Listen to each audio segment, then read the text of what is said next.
Bonjour à tous et bienvenue pour cette nouvelle vidéo. On se retrouve aujourd'hui pour parler d'une loi qui utilise notre temps et c'est la loi de Parkinson. Donc on va voir ça en détail. On va voir de quoi est-ce qu'il s'agit dans cette loi, qui l'a inventée, à quoi est-ce qu'elle s'applique, parce qu'on va voir qu'il n'y a pas que le temps qui s'applique à cette loi. Et surtout, ce qui vous intéresse, je pense, c'est comment en tirer parti, comment l'utiliser.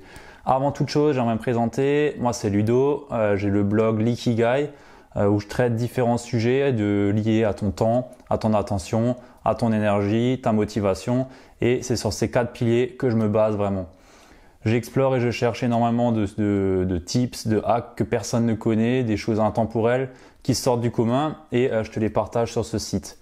J'ai également une lettre privée où je partage mes choses, on va dire, plus personnelles, plus privées, comme l'indique le nom de la lettre, où j'envoie tous les lundis matin un mail à ma liste d'abonnés. Donc je t'invite à t'abonner à cette liste si tu souhaites recevoir les petites pépites que je découvre dans mes lectures et mes recherches et mes formations. Le lien est en bio et tu recevras également en cadeau un guide que j'avais écrit il y a de ça 2-3 mois, même un petit peu plus, sur le Kaizen, la méthode pas à pas pour t'améliorer chaque jour. Donc tout ça est en bio, je te laisse t'inscrire si ça t'intéresse et je te remercie de m'écouter. Alors, la loi de Parkinson. Donc, si tu en as marre de procrastiner, d'utiliser ton temps pour des tâches qui sont insignifiantes, qui tirent à rallonge ou des thèmes qui traînent vraiment en longueur, c'est vraiment fait pour toi. Donc, la loi de Parkinson, elle nous vient d'un historien britannique qui est donc l'auteur de cette loi. Cet historien, c'est Cyril Northcote Parkinson. J'espère que j'ai pas écorché son nom, sinon désolé pour lui. Cette loi, qu'est-ce qu'elle nous dit? Elle nous dit que le travail s'étale de façon à occuper le temps disponible pour son achèvement. Donc en fait, elle se résume tout simplement à travailler moins, mais mieux. Donc autrement dit, tout le travail tend à se dilater dans le temps qui lui est imparti. Donc si vous donnez demain une tâche à réaliser qui en réalité vous prendrait un quart d'heure et vous vous dites j'ai 4 heures pour la faire, vous allez prendre les 4 heures de son temps. Vous allez consommer tout le temps qui vous est disponible pour réaliser cette tâche. Alors sans deadline, il y a des risques majeurs de ne jamais finir le temps, de jamais finir l'action dans le temps que vous vous êtes imparti. Donc déjà là, l'idée c'est de se fixer une deadline pour réussir à arriver au bout de son temps. Cette loi, elle s'applique aussi aux ressources. Donc aux ressources, j'entends par là l'argent et les ressources de type personnel. Donc pour l'argent, si vous vous donnez par exemple un budget vacances de 2000 €, vous allez utiliser tout le budget vacances de 2000 €. S'il vous reste de l'argent à la fin, vous allez forcément l'utiliser. Vous allez peut-être l'utiliser sur des choses plus futiles qui ne vous apporteront pas grand-chose, mais comme vous vous étiez fixé ce budget de 2000 €, vous allez le consommer dans sa totalité.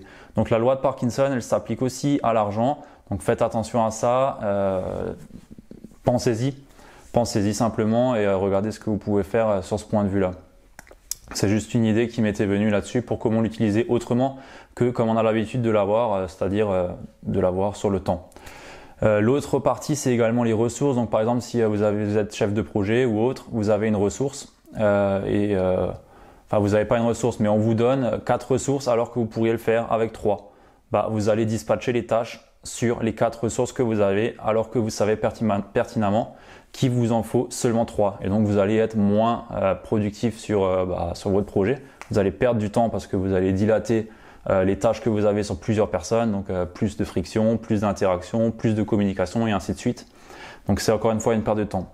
Donc vous voyez que la loi de Parkinson, elle s'applique pas seulement que au temps, elle s'applique également à plein d'autres ressources ou domaines de notre vie. Donc je vous invite à réfléchir à ça et dites-moi en commentaire s'il y a d'autres choses qui vous viennent sur lesquelles ça pourrait s'appliquer aussi, ça m'intéresse vraiment. Là j'ai trouvé 2 domaines, donc l'argent et les ressources humaines. Il y en a sans doute d'autres, j'ai pas cherché plus loin, c'est ce qui m'est venu en premier.